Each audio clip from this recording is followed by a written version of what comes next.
10वीचा इतिहास यातला दुसरा पाठ इतिहास लेखन आणि भारतीय परंपरा आज बघणार आहोत। यामध्ये आपल्याला बघायचे भारतीय इतिहास लेखनाची वाटचाल, भारतीय इतिहास लेख, विविध तात्विक प्रणाली। भारतीय इतिहास लेखनाची वाटचाल। इतिहास लेखनाच्या पाश्चात्य परंपरेची ओळख आपण पहिल्या पाठात करून घेतली। या पाठात आपण भारतीय इतिहास लेखनाच्या परंपरेबद्दल माहिती घेणार आहोत। प्राचीन काळातील इतिहास लेखन। प्राचीन भारतामध्ये पूर्वजांचे पराक्रम, दैवत परंपरा, सामाजिक स्थित्यंतरे इत्यादींच्या स्मृती केवळ मौखिक परंपरेने जपल्या जात होत्या।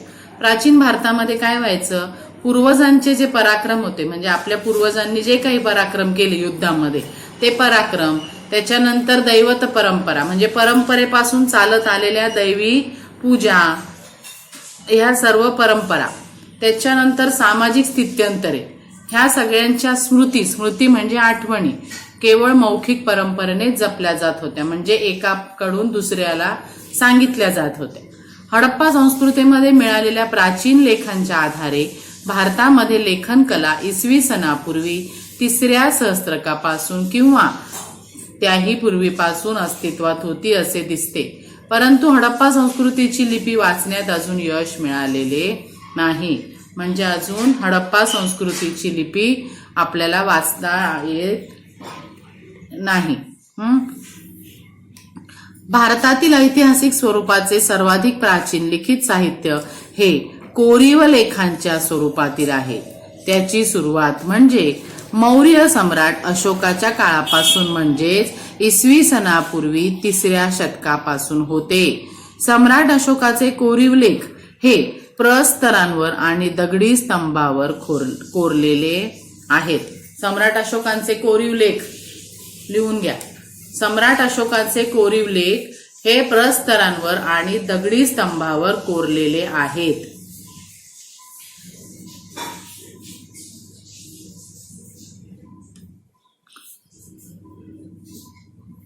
इसवी सनाच्या पहिल्या शतकापासून धातूची नाणी, मूर्ती आणि शिल्प, ताम्रपट इत्यादींवरील कोरीव लेख उपलब्ध होऊ लागतात। इसवी सनाच्या पहिल्या शतकापासून काय काय उपलब्ध झालेले कोरीव लेख, त्याच्यानंतर धातूची नाणी, मूर्ती आणि शिल्प, ताम्रपट इत्यादींवरील कोरीव लेख उपलब्ध होऊ लागले। यामधून महत्वाची ऐतिहासिक माहिती मिळते।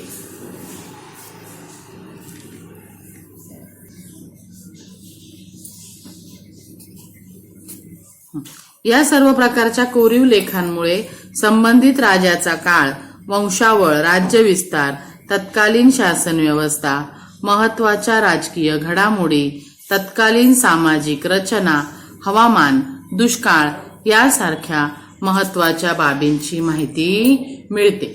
मग प्राचीन भारतीय साहित्यामध्ये काय काय आहे, तर प्राचीन भारतीय साहित्यामध्ये रामायण, महाभारत ही महाकाव्य आहेत। पुराणे, जैन आणि बौद्ध ग्रंथ। प्राचीन भारतीय साहित्यामध्ये काय काय आहे, प्राचीन भारतीय साहित्यामध्ये रामायण, महाभारत हे काय आहेत, महाकाव्य। त्याच्यानंतर पुराण, जैन आणि बौद्ध ग्रंथ। धर्मग्रंथाखेरीज भारतीय ग्रंथकारांनी लिहिलेले ऐतिहासिक स्वरूपाचे साहित्य, तसेच परकीय प्रवाशांची प्रवास वर्णने ही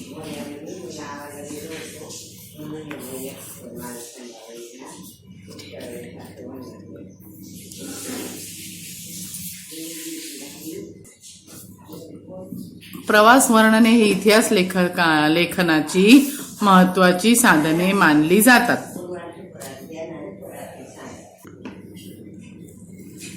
प्राचीन काळातील राजांची चरित्र तसेच राजघराण्यांचे इतिहास सांगणारे लेखन हे भारतीय इतिहास लेखनाच्या वाटचालीतील महत्वाचे टप्पे आहेत। मग इसवी सनाच्या 7व्या शतकात बाणभट्ट ह्या कवीने लिहिलेले हर्षचरित, कोणी लिहिलं, बाणभट्ट। बाणभट्ट ह्या कवीने लिहिलेले हर्षचरित हे संस्कृत काव्य ऐतिहासिक चरित्र ग्रंथाच्या स्वरूपाचे आहे। त्यामध्ये तत्कालीन सामाजिक, आर्थिक, राजकीय, धार्मिक आणि सांस्कृतिक जीवनाचे वास्तववादी चित्रण केलेले आहे. मध्ययुगीन काळातील इतिहास लेखन. इसवी सनाच्या 12व्या शतकात कल्हण याने लिहिलेला राजतरंगिणी हा काश्मीरच्या इतिहासावरील ग्रंथ आहे.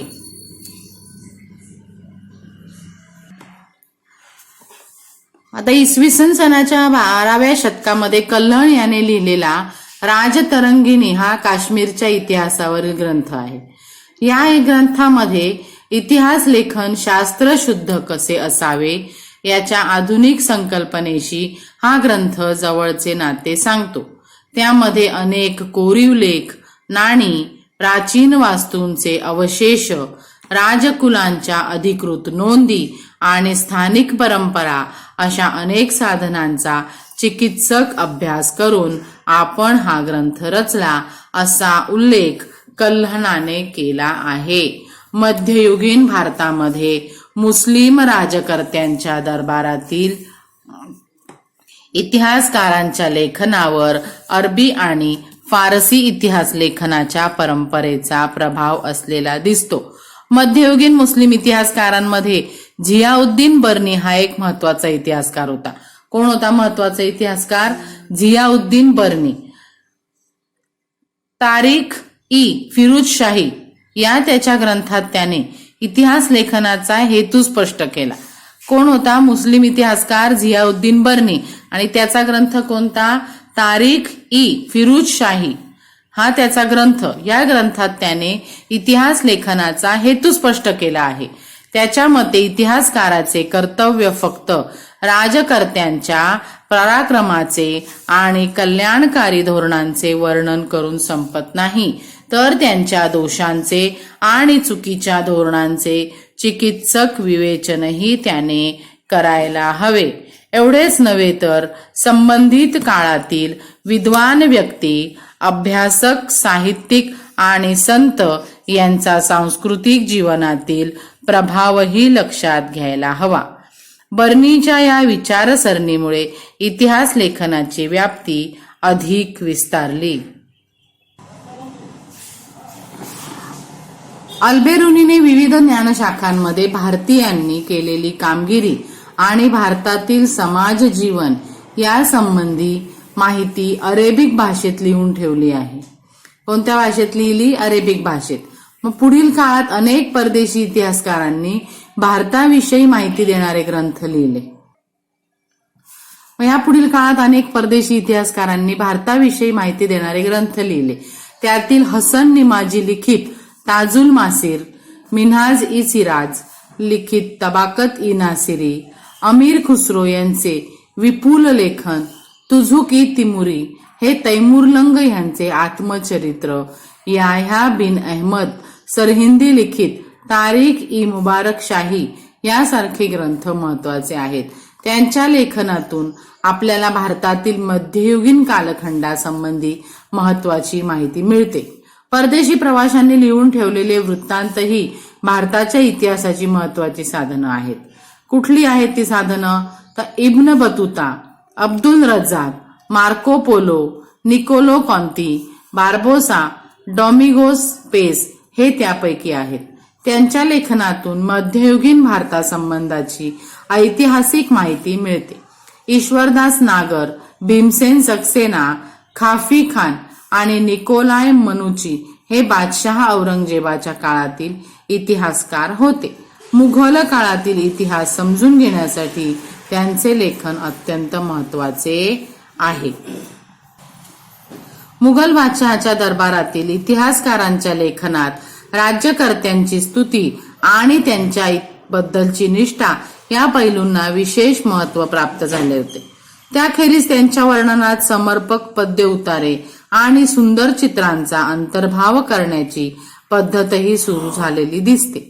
मुघल साम्राज्याचा संस्थापक बाबर याचे आत्मचरित्र तुझुक ही मुघल साम्राज्याचा संस्थापक बाबर याचे आत्मचरित्र तुझुक ई बाबरी मध्ये त्याला कराव्या लागलेल्या युद्धांची वर्णन आहेत. त्याच्या बरोबरीने त्याने केलेल्या प्रदेशांची आणि शहरांची वर्णने, तेथील स्थानिक अर्थव्यवस्था आणि रीतिरिवाज, वनस्पती सृष्टी, यांची बारकाईने केलेली निरीक्षणे यांचाही समावेश आहे. मग इतिहास लेखनाच्या चिकित्सक पद्धतीच्या दृष्टीने अबुल फजल याने लिहिलेल्या अकबरनामा या ग्रंथाचे विशेष महत्व आहे. इतिहास लेखनाच्या चिकित्सक पद्धतीच्या दृष्टीने अबुल फजल याने लिहिलेल्या अकबरनामा या ग्रंथाचं विशेष महत्व आहे. कोणता ग्रंथ आहे? अकबरनामा. मग अधिकृत नोंदीच्या आधारे ऐतिहासिक कागदपत्रांचे काळजीपूर्वक केलेले संकलन आणि त्यातील माहितीच्या विश्वासार्हतेची कसून केलेली छाननी ही अबुल फजलने अवलंबलेली संशोधन पद्धती पूर्वग्रहविरहित आणि वास्तववादी होती असं मानलं जातं. मग बखर हा ऐतिहासिक साहित्यातील एक महत्वाचा प्रकार आहे. ऐतिहासिक साहित्यातला महत्वाचा प्रकार कोणता? बखर. शूरवीरांचे गुणगान, ऐतिहासिक घडामोडी, लढाया, थोर पुरुषांची चरित्र याविषयींचे लेखन आपल्याला बखरीत वाचायला मिळते. मराठी भाषेमध्ये विविध प्रकारच्या बखरी उपलब्ध आहेत. यातील एक महत्वाची बखर सभासद बखर होती. छत्रपती राजाराम महाराजांच्या कारकिर्दीत कृष्णाजी अनंत सभासद यांनी सदर बखर लिहिली. छत्रपती शिवाजी महाराजांच्या कारकिर्दीची माहिती यातून मिळते.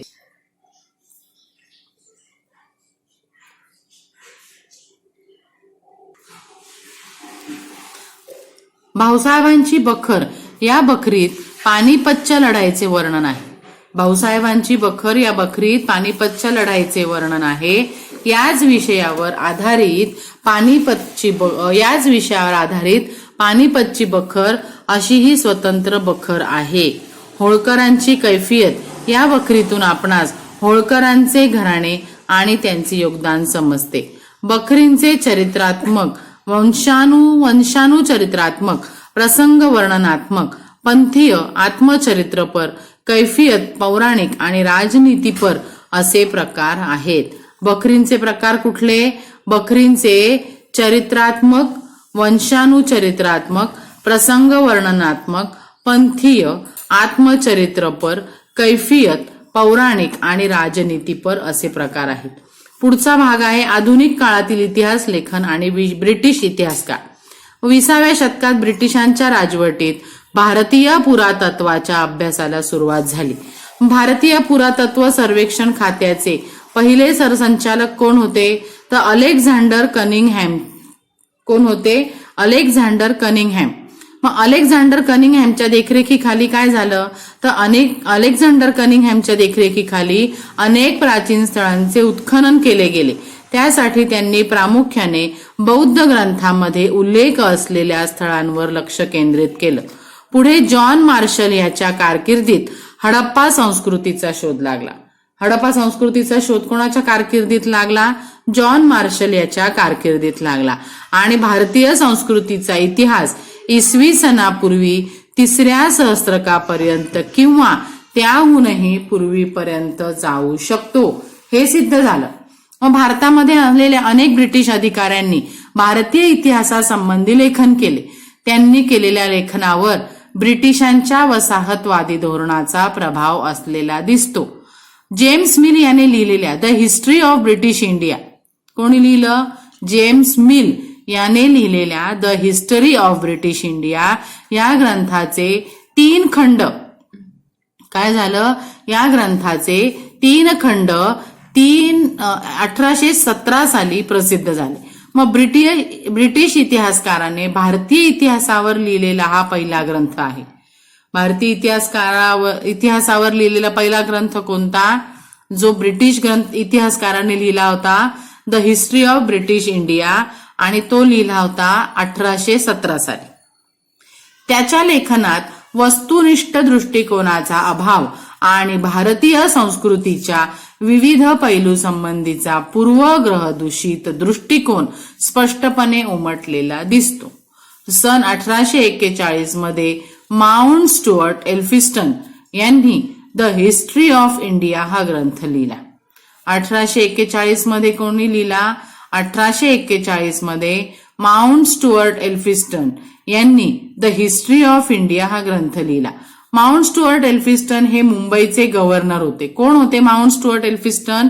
माउंट स्टुअर्ट एल्फिस्टन हे मुंबईचे 1819 ते 1827 या काळातले गव्हर्नर होते. मग भारताच्या इतिहासामध्ये मराठी साम्राज्याच्या कालखंडाचे स्थान अत्यंत महत्वाचे आहे. मराठी साम्राज्याचा इतिहास लिहिणाऱ्या ब्रिटिश अधिकाऱ्यांमध्ये जेम्स ग्रँड डफ याचे नाव महत्वाचे आहे. त्याने a history of the Marathas हा ग्रंथ लिहिला. काय लिहिला? जेम्स ग्रँड डफ याने the history of the Marathas हा ग्रंथ लिहिला. या ग्रंथाचे 3 खंड आहेत. भारतीय संस्कृती आणि इतिहास यांना कमी लेखण्याची